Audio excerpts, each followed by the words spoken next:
Hi, my name is Maina, and my talk is on an empirical user study of a decentralized identity wallet. Our findings offer insight into usability, security, and user control. This was joint work with Simon Parkin and Paul Dunphy.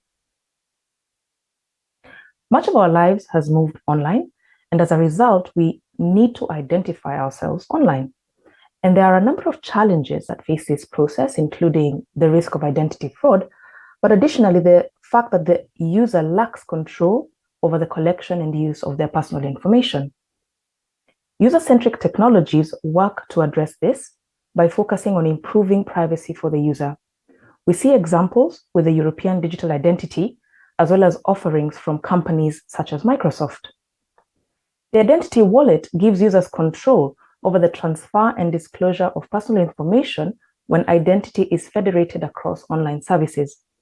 Let's use the trust triangle here as an example to help us understand this idea. We have the identifying party, the relying party, and the end user. The identifying party can be a learning institution which certifies that the end user completed their studies there.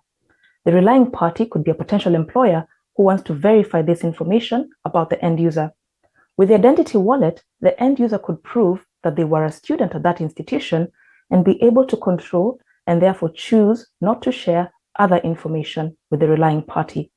There are several implementations of identity wallets, for example, through Everyname, Lissy, and Uport. So identity wallets combine multiple security and privacy processes, and these are complex to understand and use. We see that this perception that control over disclosure of personal data will drive user acceptance. However, this is an untested assumption. Additionally, we have few trials or experiments that have focused on the user experience. Given this background, then, our research question was, what are the user-centered privacy and security challenges facing decentralized identity wallets? We carried out a user study. We asked participants to carry out 3 tasks. They needed to make a connection, obtain a credential from the identity provider, and build an identity proof. We then carried out a semi-structured interview, and we had participants answer a mental model scale, which helped us to understand whether they got the difference between these 3 tasks. We then asked them to fill out the system usability scale to give us a sense of the usability of the system. We were able to recruit participants who were a mix of professionals, students, and retired individuals.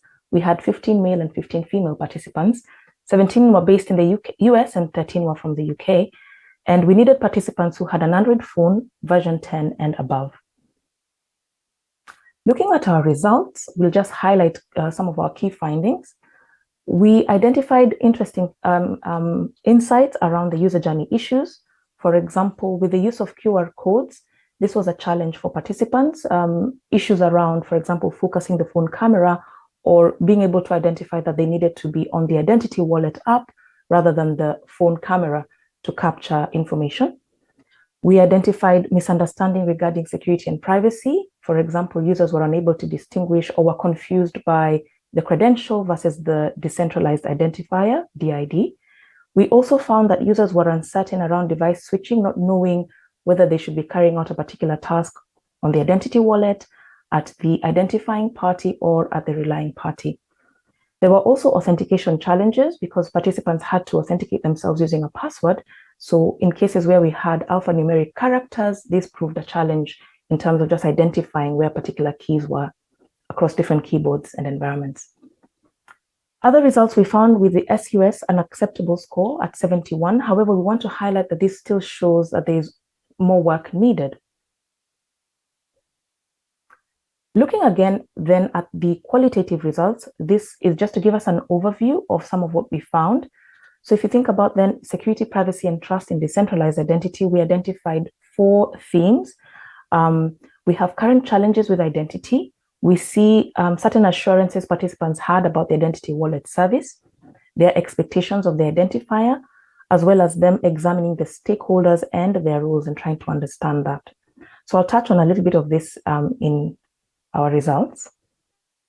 So starting off with current challenges with identity, we found that participants were resigned to oversharing data. kind of highlighting, well, that's a ship that has probably already sailed. There's not much that can be done about that.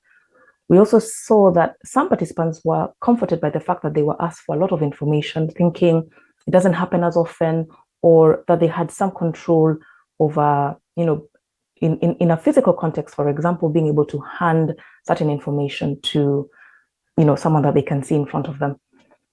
They highlighted life-changing problems. For example, one mentioned because they shared a name, they had a name that is common.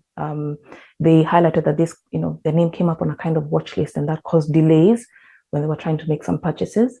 And we also see them highlighting convenience and ease of use.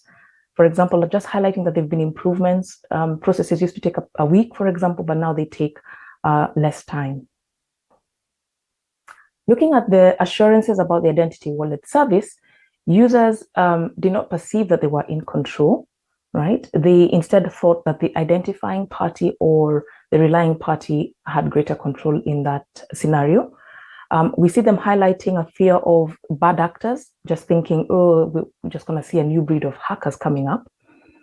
We also identified issues that were interestingly related to what caused participants to trust the process. Here we see them kind of saying, well, I don't think I trust my device. I would expect the bank has greater security or, has something better than what I have.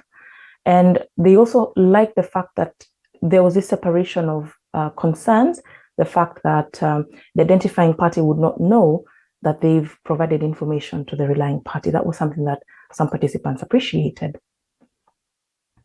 Next, let's talk about what expectations they had of the identifier. We see a sense of confidentiality. They thought it's kind of like a password and they wouldn't expect to be sharing that. Some found the procedure confusing, thinking that it would throw off the average user.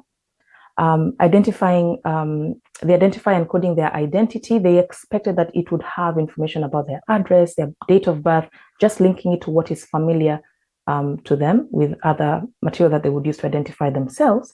And finally, we see them being confused about how the identifier was generated in the first place. Finally, when it comes to examining stakeholders and their roles, we identified participants having confidence in fallbacks, so not really seeing themselves as part of this process and therefore having responsibility, kind of thinking some other organization will be in place to help me out, or I can reach out to some other organization to provide backups and so on, but they didn't really see themselves as part of that process. Others highlighted that it was unfamiliar, that it's definitely different than a lot of other apps that they've used. And we also noted varying interpretations of minimization. Others kind of saying, well, I might want to withhold certain information, but I may not be able to say no. So in conclusion, we are able to highlight 4 key issues here. First off is just noting this perception of security and the fact that our participants drew trust from the key actors who are in the study scenario, as opposed to the technical mechanisms that are used in the decentralized identity wallets. We see user understanding of entities in control as a challenge. So complex technologies, a lot of this is hidden from users, so they didn't quite understand or found it difficult to tell them apart. The fact that the complete user autonomy is expected was something that our users didn't anticipate. The fact that they had responsibility, for example, over backups or recovering from failure was something that they didn't have in mind. And finally, we just want to emphasize or highlight that ID wallets need good usability. As an example, one place to start is just with thinking about how we can use terms that are easier for users to understand. Thank you very much for your attention, and I welcome any questions.